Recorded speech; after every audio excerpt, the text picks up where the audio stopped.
The year was 1989 when Michael Keaton first donned the cape and cowl for Tim Burton's Batman. Cher wanted to turn back time, and Marty McFly bungled the most surefire get-rich-quick scheme in cinematic history in Robert Zemeckis' Back to the Future Part 2. Hey,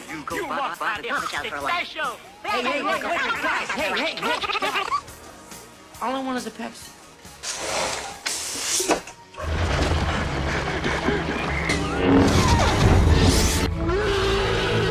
So unnecessary. After the monumental success of Back to the Future, Universal Studios approached Robert Zemeckis about creating a sequel to his film that had quickly become a pop culture touchstone. Hesitant about capturing lightning in a bottle twice, Zemeckis said he wouldn't make the film unless Michael J. Fox and Christopher Lloyd returned as Marty McFly and Doc Brown, respectively. Thankfully, both were game to gas up the DeLorean and push the speedometer to 88 miles per hour for another excursion through time. With Fox and Lloyd confirmed, Zemeckis arranged his ceremonial objects to summon his writing partner Bob Gale to determine where Marty and Doc would travel next. While Zemeckis was filming his hybrid animated masterpiece, Who Framed Roger Rabbit, Gale began scripting the time-traveling sequel. To the duo's dismay, they quickly remembered that Marty's girlfriend, Jennifer, played by Claudia Wells in the original, sits shotgun with Marty in the DeLorean in the classic film's final scenes. Like it or not, Jennifer needed to be a part of the next clock-manipulating caper. Embracing the circumstances, Gale and Zemeckis began developing a plot to take Doc, Marty, and Jennifer into the hereafter to change a pivotal event in the couple's future. Then what did you bring her for? I had to do something. She saw a time machine. I couldn't just leave her there without information. Don't worry, she's not essential to my plan. You're the Doc. Before we continue with our video, here's a reminder to click the Store tab on any of our JoBlo channels and browse our collection of the latest and freshest designs in our merch store. Go get you some.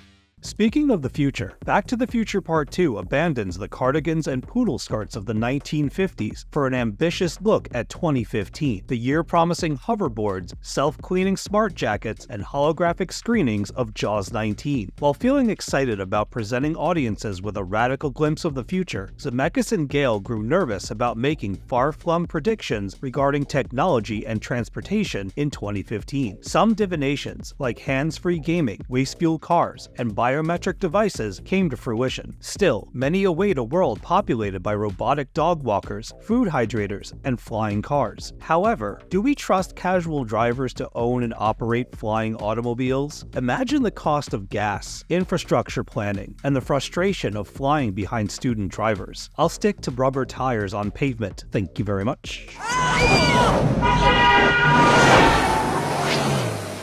What the hell was that? Taxi cab. What do you mean a taxi cab? I thought we were flying. Precisely. The fact that I still remember my first screening of Back to the Future Part 2 is a testament to the sequel's impact and lasting appeal. Ask anyone who knows me about my memory, and they'll tell you it's laughable garbage. Add a strong case of inattentive ADHD to the mix, and you've got a recipe for an unreliable narrator. However, theater experiences tend to stick with me, and I'll always remember when and where I watched Back to the Future Part 2 for the first time. Released on November 22, 1989 as a pre-game to Thanksgiving in the United States, Back to the Future Part 2 sent 1.21 gigawatts to my brain as my imagination ran wild visions of the years to come. At 8 years old, my mom and I saw Back to the Future Part 2 at the Brookhaven Multiplex in Medford, New York. While Zemeckis' time-traveling sequel played in a packed theater, the film reunited audiences with Doc and Marty and teased a radical future filled with tech that could alter the everyday lives of millions. While audiences sat slack-jawed at the promise of a tech-driven future and marveled at the cleanliness of Hill Valley's busy city streets, Zemeckis' sequel erred on the side of hope. It presented an ideal future where climate change is the stuff of science fiction and the Chicago Cubs stand a chance of winning the World Series. Funnily enough, the Cubs achieved this feat in 2016, 1 year after Zemeckis' playful jab at the players led by Clark, the mascot bear with the backwards baseball cap. I said I wish I could go back to the beginning of the season. Put some money on the Cubbies. Speaking about his depiction of the future on the film's audio commentary, Zemeckis said the future scenes were his least enjoyable to film in the trilogy because he didn't like predicting what lies ahead. Like in A Clockwork Orange, he preferred Kubrick's depiction with an aesthetic akin to IKEA and NASA partnering for a fall collection of designer furniture. Rather than striving for precision, Zemeckis and Gale leaned into far-flung concepts, pipe dreams, and predictions made by actual scientists. Zemeckis' school of thought was he could present the future as funny, while possibly inaccurate. Right on the tick. Amazing. Absolutely amazing. Too bad the post office isn't as efficient as the weather service. Astonishingly, Back to the Future Part 2 was produced on a $40 million budget, which some would consider couch change by today's lofty standards for a blockbuster film. The set building and scripting process lasted 2 years, with the sequel serving as a landmark project for industrial light and magic. While the effects shown in Back to the Future Part 2 appear dated compared to effects powerhouses like James Cameron's Avatar franchise and Marvel's superhero slugfests, Doc and Marty's sophomore adventure was nothing short of jaw-dropping at the time of release. I can still hear the random gasps of audience members from my screening and recall my wide-eyed wonderment as Marty shredded through Hill Valley Square atop a borrowed pink and orange Mattel hoverboard. Hey, kid, hey, little girl. Thanks. Keep it. I got a pit bull now. Come on, Save the let's clock tower!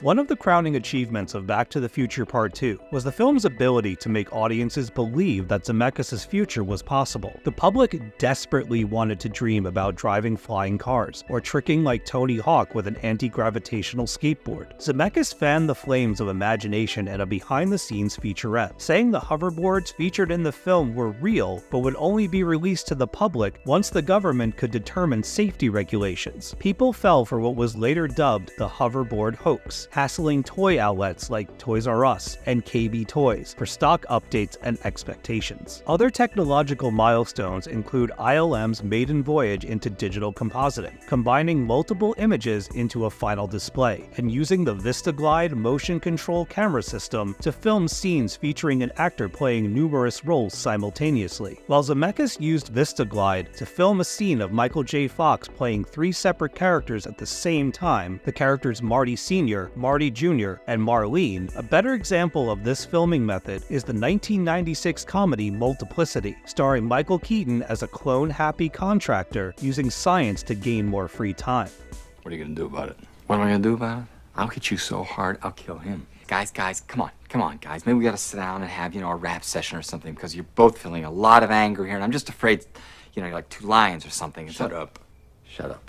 While planning Back to the Future Part 2, screenwriter Bob Gale proposed adding a 4th act set in the Wild West. However, taking Doc and Marty to the American frontier meant pushing the runtime to 2.5 hours with an estimated $60 million budget. When Universal shot the idea down faster than Marty, channeling his wild gunman skills to ping targets at Colt's patent firearms, Gale returned to the drawing board. Reluctant to sunset his ideas for traveling to the Old West, Gale split the script in half, turning Back to the Future into a trilogy. Each film cost the studio $40 million to produce, with the projects shooting back-to-back over 11 months. Universal, while hesitant to pony up the dough, saw dollar signs in turning an already beloved property into a triple threat. The day I saw Back to the Future Part 2 at the Brookhaven Multiplex, Universal attached a preview of the 3rd film to tease audiences about the story's continuation. If memory serves, this was the first time I'd seen a preview for a sequel attached to a film. I was only a kid, so I had yet to learn if foreknowledge was circulating throughout the science fiction cinema community. I wasn't the only one in the audience who was surprised, because the moment the Back to the Future Part 3 teaser popped up, I remember hearing confusion and excitement amidst the crowd. My mom and I looked at each other then, silently understanding we'd return for Part 3 the following year.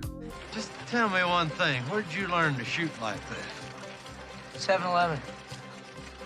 Among the complications of filming Back to the Future Part 2 was what I'll call the Jennifer problem. As I'd said, Zemeckis and Gale never banked on making a Back to the Future sequel, so including Jennifer in the final scenes was of no consequence. When the sequel got green-lighted, Claudia Wells agreed to reprise her role. Only a family cancer crisis kept her from returning. After bringing Elizabeth Shue aboard, Zemeckis reshot the closing scenes of the original film to pair them with the sequel. Let me look at you.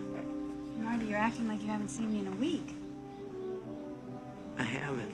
Another casting conundrum arose when Crispin Glover was asked to reprise the role of George McFly. Glover was interested, but became reluctant when the producers offered him less than half the pay of other returning actors. However, Gale told reporters Glover's reprisal came alongside superfluous demands that the studio was unprepared to meet. Instead, Jeffrey Wiseman joined the cast as Glover's replacement. Wiseman wore a prosthetic chin, nose, and cheekbones to mirror Glover's pointed features, with the character appearing in a limited capacity or in scenes where he's obscured in some way. Getting replaced didn't sit well with Glover, who filed a lawsuit, saying the studio didn't have the likeness rights to impersonate him for the film. The studio resolved the case outside the court, but only after clauses in the Screen Actors Guild had introduced guidelines for future complications within the industry. While Zemeckis and Gale's first vision of the future is bright, tidy, and brimming with optimism, an alternate version in the film's latter half depicts a dystopian hellscape where Biff Tannen uses Marty's sports almanac to amass a fortune and seize control of Hill Valley. Gale told reporters he took inspiration from Donald Trump for Biff's radical depiction of a wealthy tycoon, blissfully unaware of the mogul's position of influence in the years to come.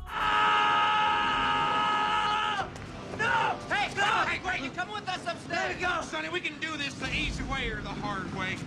Back to the Future Part 2 earned $332 million worldwide, but critics and audiences were equally divided on the sequel's quality. While some were delighted by the film's slapstick comedy, far-fetched visions of the future, and whip-smart chemistry between Doc and Marty, others dogged the sequel for failing to capture the original's magic. One critic condemned Zemeckis for scenes featuring Michael J. Fox in drag, referring to when the actor plays Marty's daughter in the future. The same critic noted one of my chief concerns with the film, and that's how Jennifer's role is reduced to little more than a sleeping beauty to circumvent her involvement with pivotal events. In my opinion, the Bobs could have spent more time on Jennifer's participation and portrayed her as more than a confused and fainting bystander in her own destiny.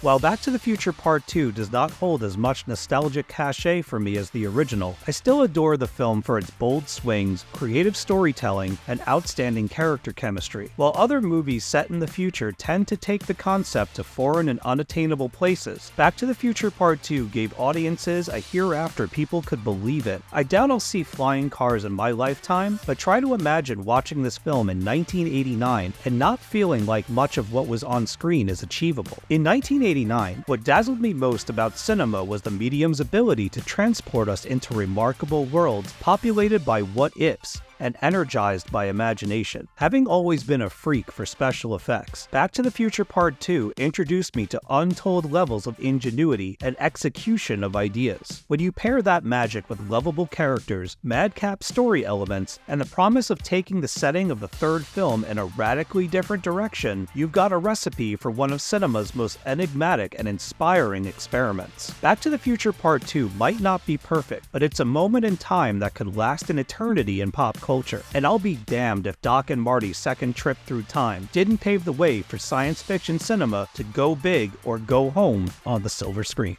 No, it can't be. Just sent you back to the future. Oh, I know you did send me back to the future, but I'm back. I'm back from the future.